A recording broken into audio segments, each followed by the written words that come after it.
Hello, everyone. Here we go with part 2. We go from where we defeated Calamari that was interfering with the liner. He says everything he had done was all due to Dulmagus. Speaking of Dulmagus, continues to travel around the country for a specific purpose. There are some sightings of Dulmagus around the world. Some people who saw Dulmagus have been even suffered physical and mental abnormalities from touching his evil aura.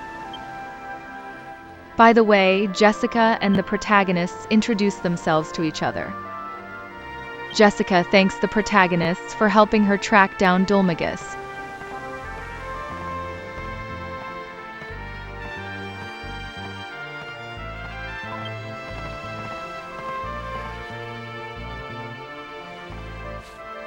Then, she apologizes for attacking the protagonists at the Tower of Alexandra. She briskly says thanks and apologies. I like it. For sure, she is very strong-willed and vivacious. I think that's why she is loved by so many DQ fans. After the event, they return to Port Prospect once. That's to report that we defeated the monster and to arrange for the liner. Jessica says she will ask the crew to adjust the departure time of the liner to suit the protagonist's schedule. Then she asks to join the protagonist's party. Of course it's okay. Yes, Jessica joins the party.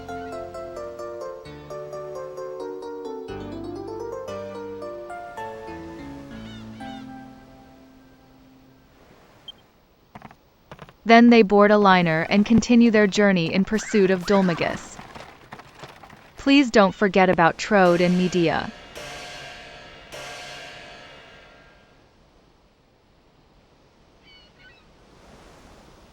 Now, an event starts on the liner. While the protagonist and Yengus are talking, Jessica asks them a question. She says, "What's you two's relationship? Why the younger-looking protagonist is the big bro?" Then, Yengus begins explaining it.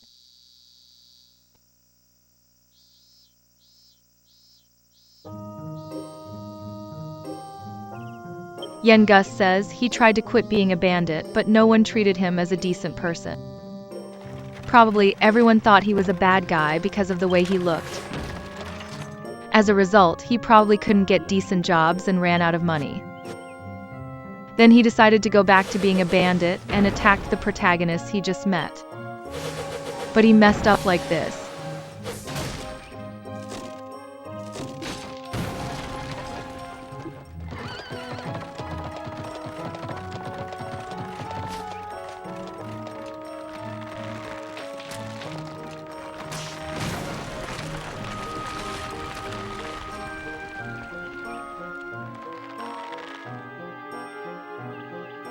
Trode said it was Yengus's own fault and tried to leave him there.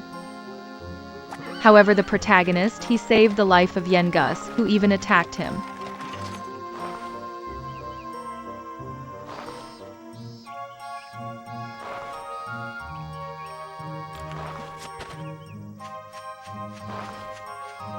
Trode tried to stop the protagonist from helping the bad guy. But even so, the protagonist helped Yengus. Yengus was deeply moved by that and started to revere the protagonist as his big bro. Also, he started accompanying the protagonist on his journey since then. Trode strongly opposed that, but Yengus forcefully joined the party. And that brings them to the present day. Yengus talks about himself for a long time, so Jessica gets bored and leaves. After the event is over, collect items and go to a room inside the ship.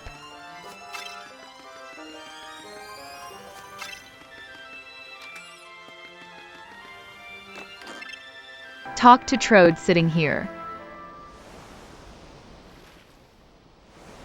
Trode says that the alchemy pot is finally fixed. What's the alchemy pot? It allows you to perform alchemy. You can create new items through the combination of various ingredients. Some of items can only be obtained through alchemy. Sounds awesome! I can't wait alchemizing! Actually, you are going to alchemize some items in this speedrun. The first alchemy is coming soon, but before that, there are a few things to do at the new location.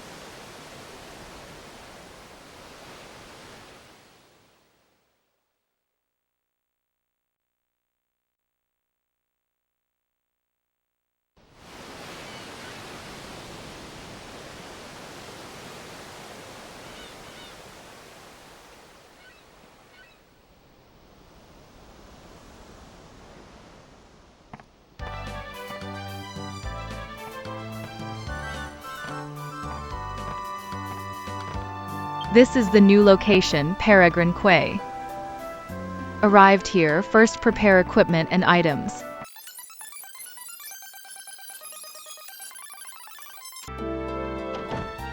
Inside the building, talk to a man sitting on a chair so he will give you an iron nail. Then remove the protagonist's boomerang and scale shield and open the alchemy pot.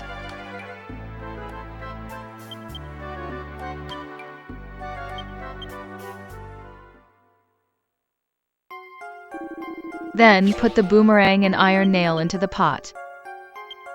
Finally, close the pot and wait for the new item to be alchemized. I'm looking forward to seeing what kind of items will be created. The alchemy preparation is done, then head to the next destination. The destination is called Simpleton, a small post town. On the way, pass by Marella Abbey but don't go inside.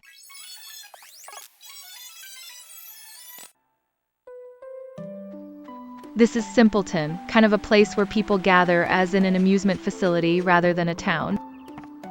Although it is very small, 22 people are here, a place of relaxation for people who visit Marella Abbey.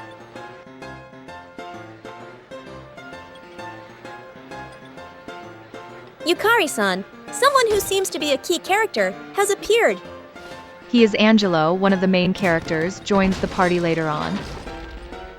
Before joining, he appears several times. So, I'd like to introduce him at that time.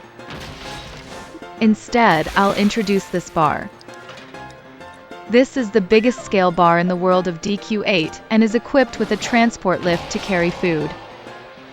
It has 4 employees and holds discount events. So I think a lot of effort has been put into the management of this bar. By the way, Yukari-san, why are they fighting? Well, Angelo cheated and won the card game. The opponent got angry and confronted Angelo, and the protagonist happened to be there. Yen Gus stepped in to mediate, but it ended up turning into a brawl involving everyone. That's terrible. Yes, most of the people at Simpleton hang out here and get drunk. Among them are monks from Marella Abbey, like Angelo. Is Marella Abbey okay? It's a monastery, isn't it? Well, we're just heading there, so let's go and see what it's like. Once equipment and items are organized, use a chimera wing to fly to Marella Abbey.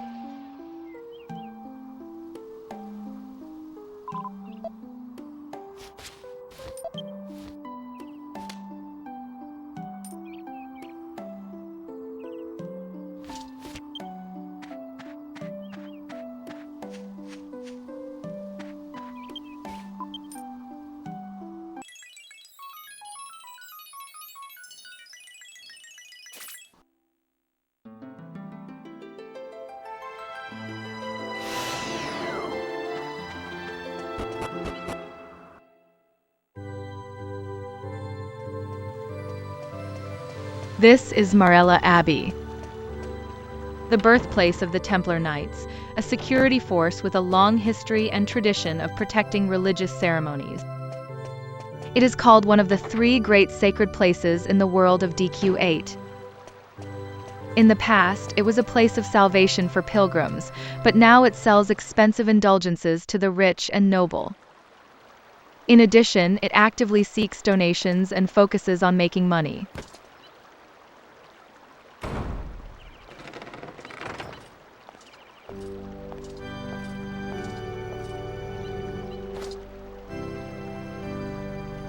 This pompous and putting on airs man is Marcello.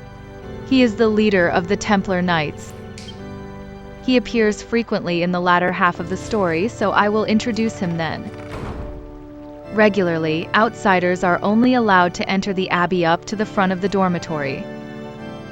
But this time the protagonists are allowed to enter because of having business with Angelo. After entering, go to the interrogation room in the basement.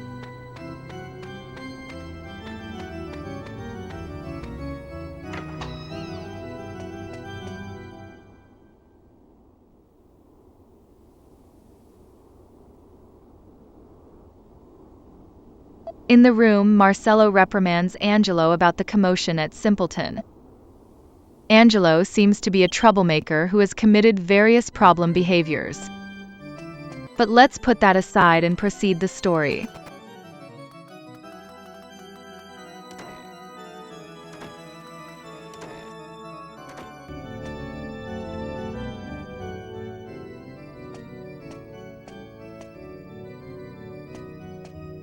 Here, Angelo speaks to you and asks you a favor.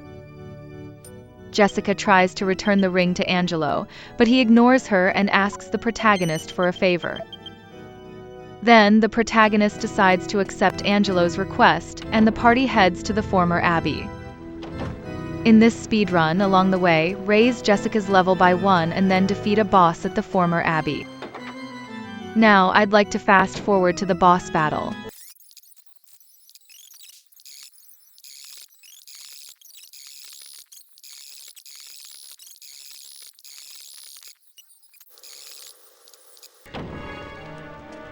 This is the deepest part of the former abbey. Here you'll fight a boss monster, Tortured Soul.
It's time to level up for a while.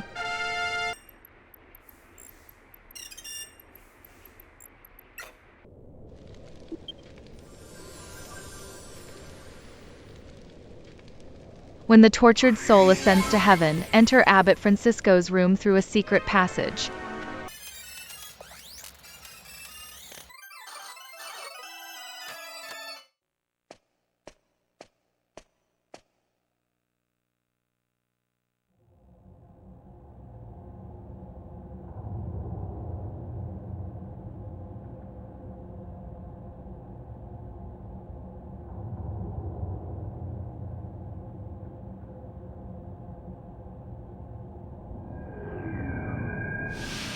Dulmagus had broken into Abbot Francisco's room.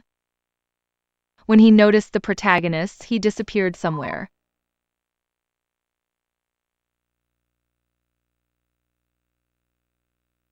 Abbot Francisco woke up, and he seems to be fine. He says he felt an evil presence. Yukari-san, Marcello is here! Marcello reports to Abbot Francisco that several Templar knights are attacked by intruders at Abbey. And he says the protagonists are the intruders.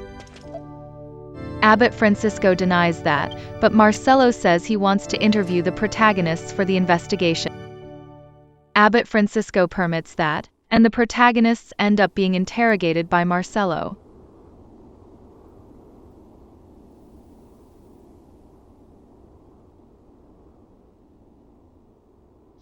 Marcello decides that the protagonists are intruders and tries to get them to confess to the crime.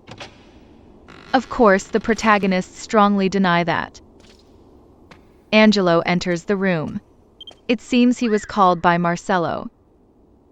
Marcello asks about the ring Angelo gave to Jessica. Marcello probably thinks that the intruders are accomplices because they have Angelo's ring. But Angelo lies and says that the ring was stolen by a pickpocket. Hearing this, Jessica becomes furious, believing that Angelo has set her up. Angelo then leaves the room, and the protagonists assert their innocence again. However,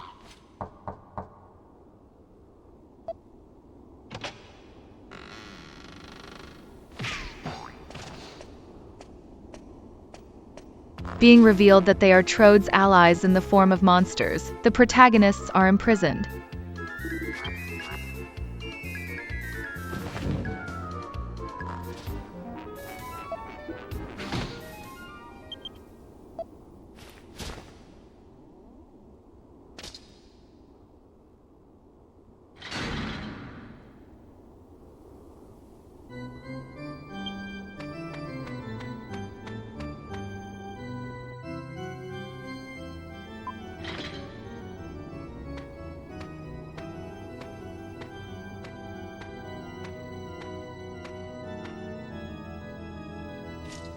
While the protagonists are at a loss in their prison cell, Angelo comes. Angelo apologizes for deceiving the protagonists and let them out the prison cell. And he says he'll explain the situation along the way.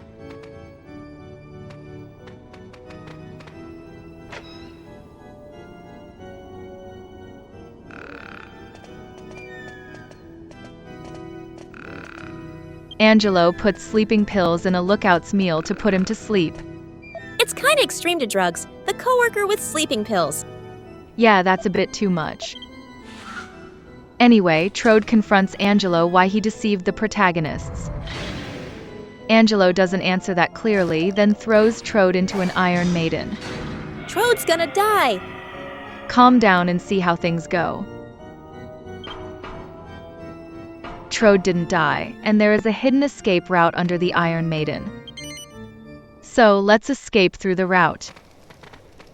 Along the way, Angelo says that he had wanted to go see Abbot Francisco if he could, but he thought his colleagues didn't trust him, so they wouldn't let him see Abbot Francisco.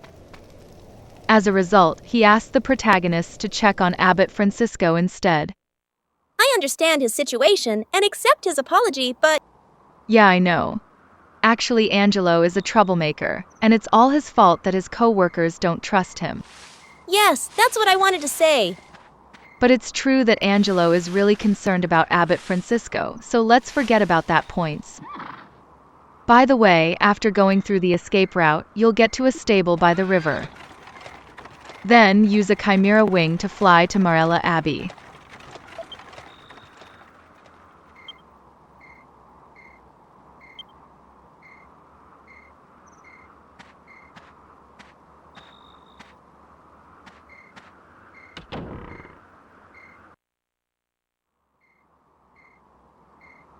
Yukari-san! A bridge in the abbey is on fire! This is probably the work of Dolmagus. The bridge on fire is leading to Abbot Francisco's room. So this means that he is in danger. Angelo noticed that and went over to him. Let's hurry to the abbey.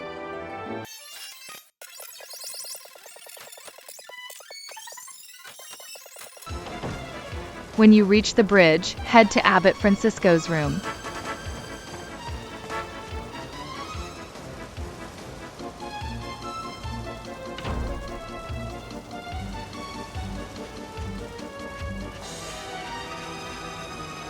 Angelo has arrived too. He says he senses an ominous aura. It's probably Dolmagus's one. Then he runs across the burning bridge and hurries to Abbot Francisco.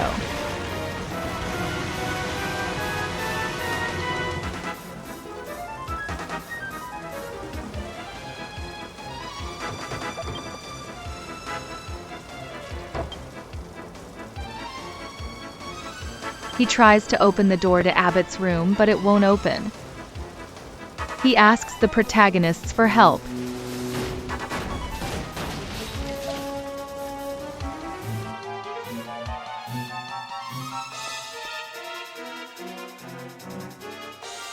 In the room, a soldier lying on the floor says, Abbot Francisco and Marcello are being attacked and in danger. After saying this, he dies and Angelo and the protagonists head to Abbot Francisco.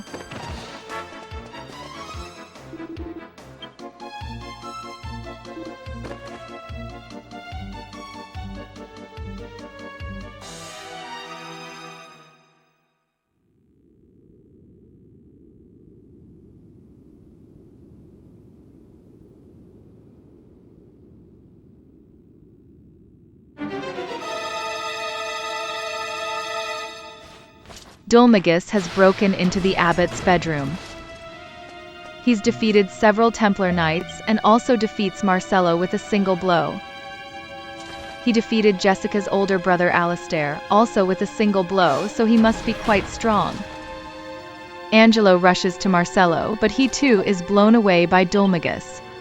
Abbot Francisco says, I am prepared to die at any moment, in the face of Dolmagus, who is trying to kill him. Oh, Trode has come out!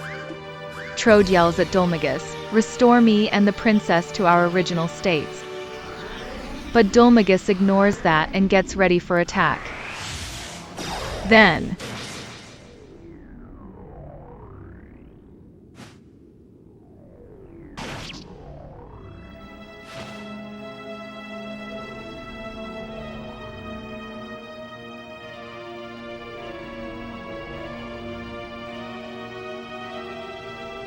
Dolmagus kills Abbot Francisco and says, I have no further business here, and disappears somewhere.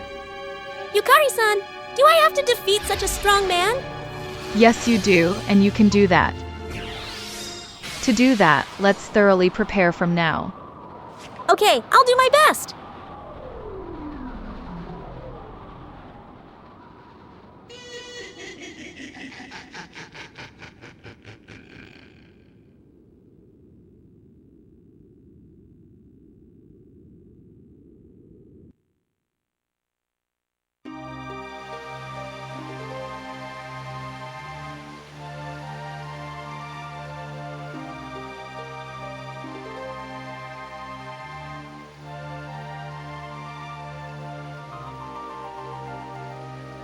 The next morning, Abbot Francisco's funeral is held at Marella Abbey. It's very sad to use past tenses to describe Abbot Francisco, but I'll talk a little about him. He was once recommended to the Pope despite not being of noble birth. In the church organization of this world, it's almost without exception that only people from the privileged classes, like the nobility, are appointed to high positions. Under such circumstances, being recommended to the Pope, even from a poor commoner, means he was an outstanding man. But he disliked power covered in lust and declined the recommendation. Furthermore, he was beloved by many as a philanthropist, and took in and raised Marcello and Angelo, who were orphans. Considering that, you can see what a great person he was.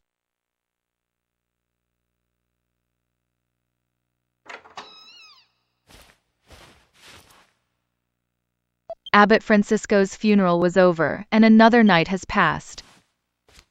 When wake up, Angelo comes into the room and says that Marcello is waiting for the protagonists. So let's go to Marcello's room.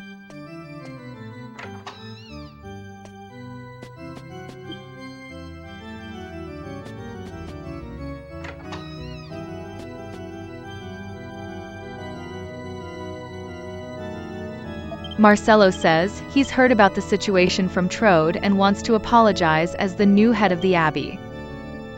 He also says the suspicion about the protagonists have been cleared up. He then asks if Angelo can accompany the protagonists as a representative of Abbey. The protagonists agree that, and Angelo joins the party. Angelo feels that Marcello has gotten rid of him and leaves the room in anger. Finally, Marcello gives the protagonists a world map as a token of apology for suspecting them. After a conversation with him ended, go to the front entrance. Angelo is waiting there.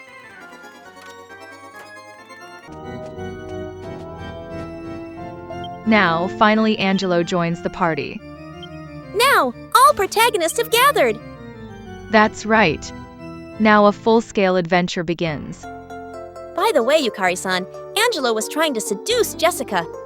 Yeah, actually, he's a player. But that's not all there is to his personality. According to DQ Wiki, he is a complicated man who hides his somber past behind an ambivalent, suave mask of a gambler and playboy. But that's a fact which gradually becomes clear as the story progresses. So let's put aside that and progress the story. What to do next is to hunt lots of metal slimes in the ruined abbey and raise the protagonist's level to 22. Before the hunting, prepare the equipment and items for all 4 characters. Also, buy a lot of holy waters and do an alchemy. Holy waters are very useful for hunting metal slimes. A metal slime has 4 hit points, and holy water always deals 1 damage to a metal slime. So, if all 4 characters use holy water each, they can defeat a metal slime in 1 turn. Using this, hunt metal slimes from now on. But the hunting takes a very long time. So, I'd like to very fast forward until the hunt is over. Now let's start fast forwarding. While fast forwarding, let me talk about Marella Abbey after the death of Abbot Francisco. After Abbot Francisco's death, Marcello becomes the head of the abbey. That triggers a shift in the power structure of the church organizations. First, the number of Templar Knights doubles. Along with this, in important facilities of the organizations such as Sevilla Cathedral and Neos, Marcello and the Templar Knights' influence increases significantly. The main reason for the increase in the number of Templar Knights is that Marcello eased the eligibility requirements for joining the Knights. In the past, only aristocrats and wealthy individuals could join the Knights. But Marcello has gathered talented individuals from among the poor commoners and strengthened his forces. Then second, Marcello bribes the number 2 man in the organizations and gains political status. Finally, he faces off against the protagonists as an enemy, but that is a story for later. To summarize the story briefly, Marcello is a man of considerable ability. Well, it looks like the hunting is about to end.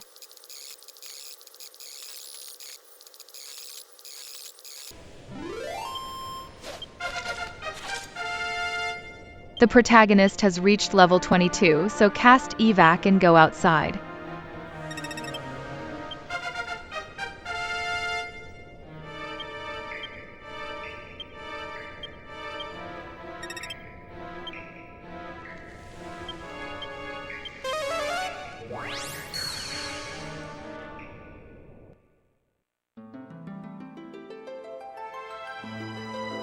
Then cast zoom and fly to Riverside Chapel.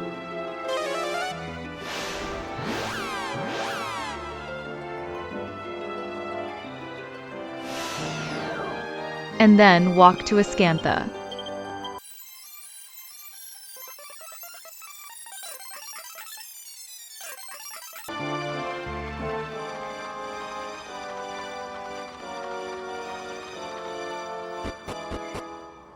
Now that we have arrived at Ascantha, Part 2 is over, to be continued to Part 3.